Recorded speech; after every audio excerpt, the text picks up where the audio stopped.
Hey guys, I will be going live today at 6 p.m. Eastern Standard Time to wrap it up on what I discovered from yesterday and early this morning. I did some due diligence on Carlee Russell's, and I will be going live on both my channels, my main channel and my second channel at 6 p.m. Eastern Standard Time.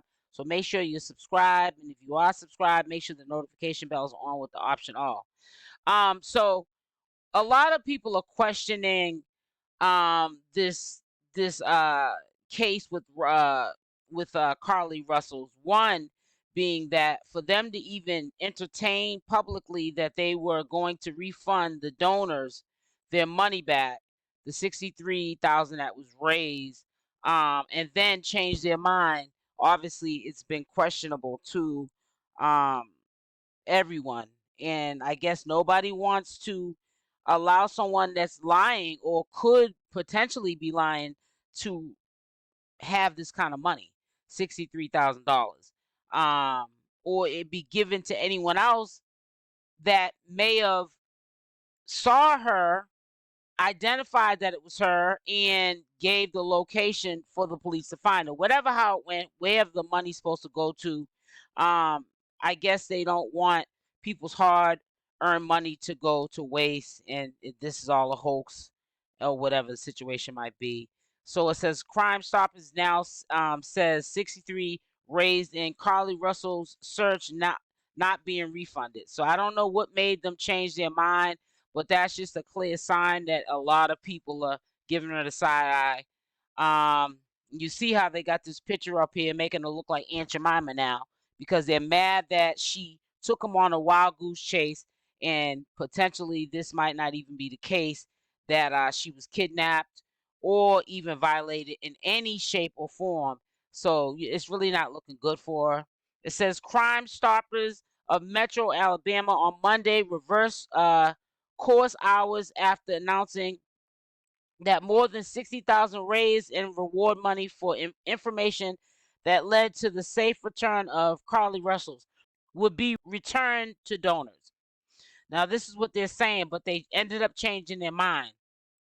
On Monday morning, the organization said they would refund $63,378 donated in the 48 plus hours the 25 years old nursing student was missing. However, on Monday afternoon, they announced that was no longer the case.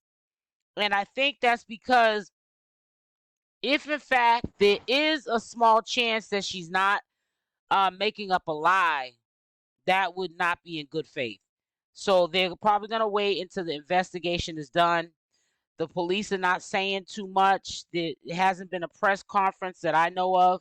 So there's nothing for them to really stand on by what, you know, by what they're saying about refunding the money by any means, until they hear from the local authorities who are investigating the case what is going on.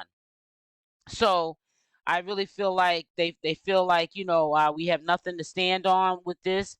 We have no right to take the money yet until we get the green light that this was all a hoax. She lied. She did this to cover up something else that had nothing to do with kidnapping. But until they release a press conference and they have all the evidence gathered together, I think everyone's going to tread lightly, because allegedly I'm hearing her parents even got an attorney. Now, why would she need an attorney if she's a victim? She's been kidnapped. But I think there's so many allegations swarming around this case, and I think her family is really afraid that she might end up in jail if they come back that she made this all up. So it says this investigation is still ongoing, and according, there is no basic to refund any contributions at this time. Furthermore, the Hoover Police Department has not requested for any donor contributed to the release or refunded. The afternoon announced stated Russell vanished Thursday after her red Mercedes was seen stopping on Interstate 459 in Hoover as she claimed she saw a male toddler in a diaper on the road. Now, we're not going to even go any further with that because that's getting to the regurgitation part. And we're not going to do all that on this channel here. But yeah, I was kind of disappointed when I heard that they was not going to refund these donors their money back, because I know everyone's trying to cross their T's and dot their I's, and they don't want to drop the ball and refund money back, make her look like she victimized and she might be the victim still, and then they have to bite their words or whatever the actions were. Then now Carlee Russells would have a lawsuit. So I think that they're really being really careful what they say. They're treading really lightly with the situation, and they're just doing the investigation. I mean, we already had a ex FBI agent say the likelihood of the story being true from his experience being an FBI agent from the past. There's a trial attorney, which I'm gonna uh, talk about him after this video, who doesn't believe the story either. Um, so a lot of like people from powerful positions, whether they're actively working as FBI agents or ex FBI agents or attorneys, um, they're not believing this story as well.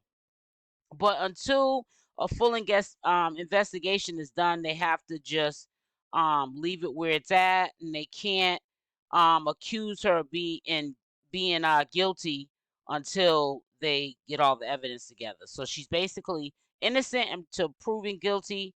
So we don't know what the verdict's going to be for Carlee Russell, but she has been messy on Instagram. I have saw a post of her going in on social media influencer, and I call it the clapback, and I'm also going to share that with you as well. But everyone's going through turmoil behind this selfish act that Carlee Russell did. I don't wish anything bad on her, but it's not looking good as far as her getting off this easy. I think I don't wish for her to do jail time, but she's gonna suffer if she is lying. I don't know if they'll give her probation or whatever the situation might be, but they're going to make an example out of her, because we can't go around with these false allegations, because there are people of color are definitely missing, and we cannot use these tactics to get back at exes or family members or just to get a bag.